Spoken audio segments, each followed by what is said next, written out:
हाय, आज हम पढ़ने वाले हैं नेम रिएक्शन। नेम रिएक्शन में सबसे पहले हम पढ़ने जा रहे हैं अपनी बुर्ज अभिक्रिया। ठीक है, तो बुर्ज अभिक्रिया में हमें क्या करना है, एल्किल हैलाइड के दो अणुओं की अभिक्रिया सोडियम के दो अणुओं के साथ शुष्क ईथर की उपस्थिति में करने पर हमें क्या मिलता है, एल्केन मिलता है और साथ में सोडियम हैलाइड। अब सोडियम हैलाइड में अपना जो हैलाइड ग्रुप है, हैलाइड मतलब क्या है, अपना हैलोजन ग्रुप। हैलोजन ग्रुप में हम फ्लोरीन, क्लोरीन, ब्रोमीन, आयोडीन में से कोई भी ले सकते हैं। ठीक है, और एल्केन मतलब हमें पता ही है, मेथिल, एथिल, फिर प्रोपिल, ब्यूटिल, पेंटिल, हेक्सेल, हेप्टिल, ऐसे मतलब सोन बहुत सारे ले सकते हैं। जैसे उदाहरण के लिए हमने यहाँ पे क्या लिया है, एल्किल ग्रुप में मेथिल ग्रुप लिया है और हैलाइड में हमने क्या लिया है, हैलोजन में हमने लिया है क्लोरीन ग्रुप। ठीक है, तो हमारा क्या है, मेथिल क्लोराइड, और मेथिल क्लोराइड की रिएक्शन हम किसके साथ करा रहे हैं, सोडियम धातु के साथ, जिससे हमें क्या मिला है, एथेन और सोडियम क्लोराइड। अब हमने दूसरा उदाहरण यहाँ पे लिया है एथिल ब्रोमाइड, और एथिल ब्रोमाइड की क्रिया सोडियम धातु के साथ कराने पर शुष्क ईथर की उपस्थिति में, तो हमें क्या मिल रहा है, ब्यूटेन और सोडियम ब्रोमाइड। ठीक है, इसी प्रकार हम दूसरी रिएक्शन देख सकते हैं, बुर्ज फिटिंग अभिक्रिया। वुर्ज अभिक्रिया में हमें क्या लेना था, केवल और केवल एल्किल ग्रुप लेना था, और वुर्ज फिटिंग अभिक्रिया में हमें एक एरिल हैलाइड लेना है और एक एल्किल हैलाइड लेना है। ठीक है, और दोनों की हम रिएक्शन किसके साथ, सोडियम के सोडियम के दो अणुओं के साथ कराते हैं, तो शुष्क ईथर की उपस्थिति में हमें टॉल्यूइन प्राप्त होता है और सोडियम हैलाइड।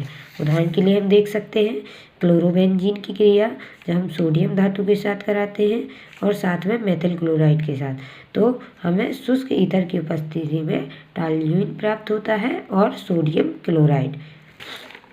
नेक्स्ट हमारी अभिक्रिया है फिटिंग अभिक्रिया। फिटिंग अभिक्रिया में हमें एरिल हैलाइड लेना है। एरिल हैलाइड के दो अणुओं की अभिक्रिया सोडियम धातु के साथ कराते हैं शुष्क ईथर की उपस्थिति में, तो हमें डाइफेनिल ग्रुप और सोडियम हैलाइड प्राप्त होता है। जैसे कि हम उदाहरण के लिए देख सकते हैं, ब्रोमोबेंजीन लिया है यहाँ हमने और सोडियम धातु ली है, जिससे हमें डाइफेनिल प्राप्त हुआ है और सोडियम ब्रोमाइड। नेक्स्ट यहाँ पे प्लस आएगा। नेक्स्ट हमारी अभिक्रिया है फ्रैंकलेंट अभिक्रिया। फ्रैंकलेंट अभिक्रिया में हम देख सकते हैं, हमने यहाँ पे एल्किल हैलाइड लिए हैं और एल्किल हैलाइड के दो अणुओं की अभिक्रिया में जिंक धातु के साथ शुष्क ईथर की उपस्थिति में कराना है, जिससे हमें क्या प्राप्त होगा, एल्केन प्राप्त होगा और जिंक डाई हैलाइड प्राप्त होगा। उदाहरण के लिए हम देख सकते हैं, हमने मेथिल क्लोराइड के दो अणु लिए हैं और साथ में जिंक धातु ली है, शुष्क ईथर की उपस्थिति में हमें एथेन प्राप्त होता है और जिंक डाई क्लोराइड प्राप्त होता है। नेक्स्ट हमारी अभिक्रिया है विलियमसन संश्लेषण अभिक्रिया। ठीक है, इसमें हमें क्या करना है, एल्किल हैलाइड की अभिक्रिया सोडियम एल्कोक्साइड के साथ कराते हैं, तो हमें क्या प्राप्त होता है, ईथर प्राप्त होता है। क्या प्राप्त होता है, ईथर प्राप्त होता है, और इस क्रिया विधि को हम क्या कहते हैं, विलियमसन संश्लेषण अभिक्रिया कहते हैं। जैसे कि हम देख सकते हैं एल्किल हैलाइड और सोडियम एल्कोक्साइड। सोडियम एल्कोक्साइड की अभिक्रिया हमने सोडियम एल्कोक्साइड की अभिक्रिया जब हमने किसके साथ कराई, एल्किल हैलाइड के साथ कराई, तो हमें ईथर मिला और सोडियम हैलाइड मिला। उदाहरण के लिए जैसे कि हमने क्या लिया यहाँ पे, मेथिल क्लोराइड, और मेथिल क्लोराइड की अभिक्रिया हमने किसके साथ कराई, सोडियम मेथॉक्साइड के साथ। लिख सकते हैं यहाँ पे सोडियम मेथॉक्साइड। ठीक है, सोडियम मेथॉक्साइड के साथ कराते हैं, तो हमें मेथॉक्सी मेथेन और साथ में सोडियम क्लोराइड प्राप्त होता है।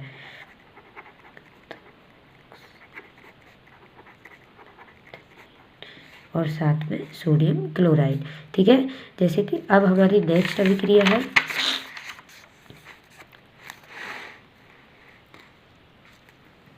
गाटरमैन अभिक्रिया, जिसमें हमें बेंजीन डाइएजोनियम क्लोराइड को किसके साथ अभिक्रिया करानी है, कॉपर पाउडर के साथ। ठीक है, किसके साथ, कॉपर पाउडर की उपस्थिति में हाइड्रोक्लोरिक अम्ल के साथ करानी है, जिससे हमें क्लोरोबेंजीन मिलेगा। क्या मिलेगा, क्लोरोबेंजीन।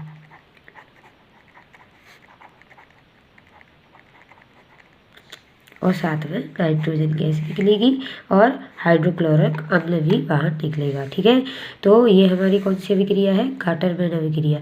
इसमें हमें मेन क्या याद रखना है अपना, बेंजीन डाइएजोनियम, ठीक है, क्लोराइड, बेंजीन डाइएजोनियम क्लोराइड की अभिक्रिया किसकी उपस्थिति में करानी है, कॉपर पाउडर की उपस्थिति में हाइड्रोक्लोरिक अम्ल या हाइड्रोब्रोमिक अम्ल, जैसे अपने जो भी हमने अभिक्रिया में जैसे हाइड्रो साइनाइड भी यूज़ कर सकते हैं हम। ठीक है, तो इसको भी यूज़ कर सकते हैं, इससे हम इस अभिक्रिया को करा सकते हैं। इसके बाद नेक्स्ट हमारी अभिक्रिया आती है सेंडवेयर अभिक्रिया। ठीक है, तो सेंडवेयर अभिक्रिया में हमें क्या करना है, जो हमारा बेंजीन डाइएजोनियम, इसमें भी हमें क्या यूज़ करना है, बेंजीन डाइएजोनियम, जैसे कि हमने किसमें यूज़ किया था, गाटर-मैन अभिक्रिया में किया था, तो वैसे ही हमें सेंडवेयर अभिक्रिया में भी बेंजीन डाइएजोनियम का यूज़ करना है। तो बेंजीन डाइएजोनियम के साथ अभिक्रिया किसकी करानी है, हमें हाइड्रोक्लोरिक अम्ल की कराते हैं, तो हमें क्या लेना है, कॉपर क्लोराइड लेना है। तो कॉपर क्लोराइड की उपस्थिति में हाइड्रोक्लोरिक अम्ल की अभिक्रिया किसके साथ करानी है, बेंजीन डाइएजोनियम के साथ। तो हमें क्या मिलेगा, क्लोरोबेंजीन, और साथ में क्या मिलेगा, नाइट्रोजन गैस जो बाहर निकल रही है। ठीक है, और हाइड्रोक्लोरिक अम्ल भी निकलेगा।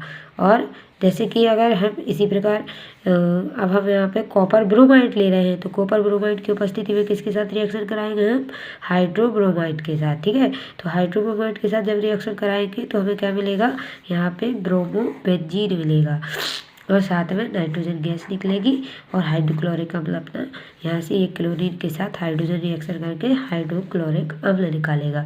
ठीक है, ये हो गई हमारी सेंडवेयर अभिक्रिया, इसे अच्छे से पढ़ना है।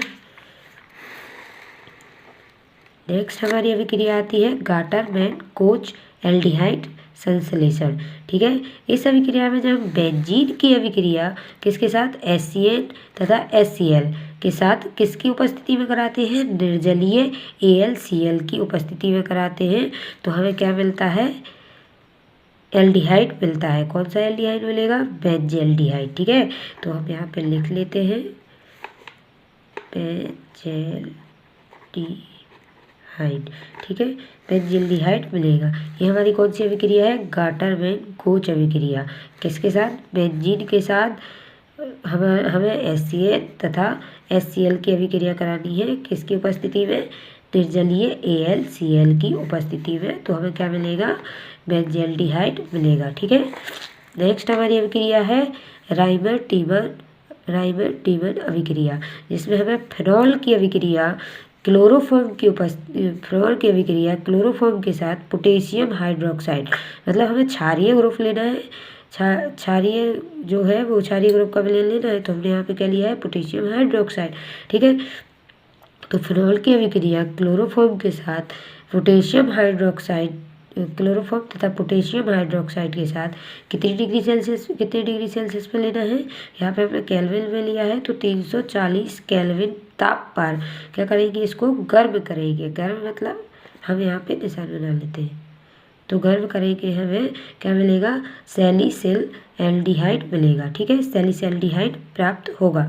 तो ये हमारी कौन सी, रिवर-टीमर अभिक्रिया, इसको रिवर-टीमर भी बोलते हैं या राइमर-टीमर भी अभिक्रिया बोलते हैं। ठीक है, दो नाम है इसके, तो उसमें कंफ्यूज नहीं होना है।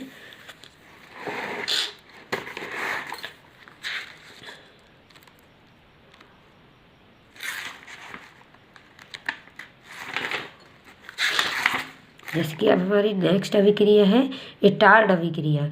ठीक है, तो इटार्ड अभिक्रिया में हमें क्या करना है, टॉल्यून का ऑक्सीकरण क्रोमिक क्लोराइड के साथ।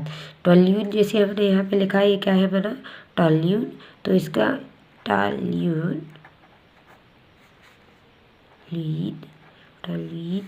की रिएक्शन किसके साथ करानी है, क्रोमिल क्लोराइड के साथ। ये अपना क्या है, क्रोमिल क्लोराइड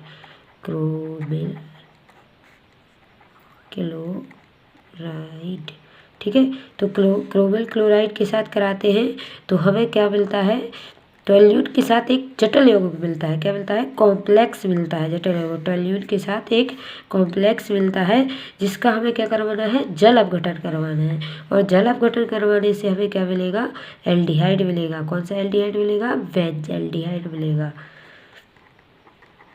बेंजल्डिहाइड, ठीक है।